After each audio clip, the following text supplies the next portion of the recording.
All right, talking about the rumor of Disney being bought out by Apple, and I saw a lot of just ridiculous comments, but this one is a good one. Now, personally, I am pretty confident that there are conversations being had behind the scenes. So usually, whenever it comes to buyouts and mergers, if there's smoke, there's probably fire somewhere. The hard part is figuring out where the fire is actually coming from.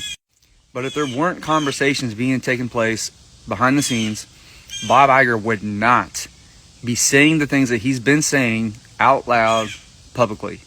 And he's doing that for two reasons in my mind. Number one is to get some kind of gauge on how the fans of Apple and Disney would react to this.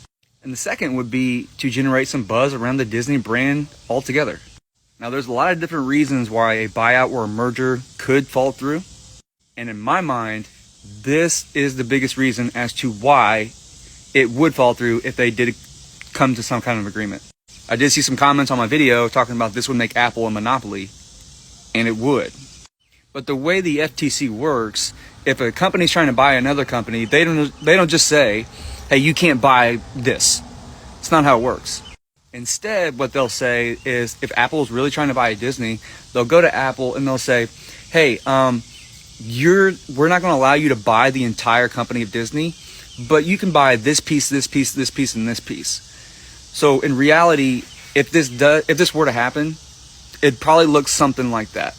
So I wouldn't be surprised if Disney, if they were really serious about selling, they'd sell these parts to Apple, maybe this part to Microsoft, maybe this part to Google. You guys get the point.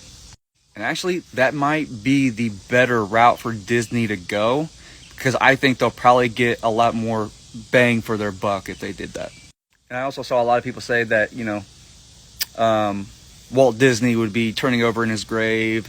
Yet, Walt Disney's not running the company anymore. He hasn't for a long time. Things change. And if the company's being run into the ground, somebody's got to put a stopgap in place. And this could be one of them, and probably the most efficient way to do it, honestly.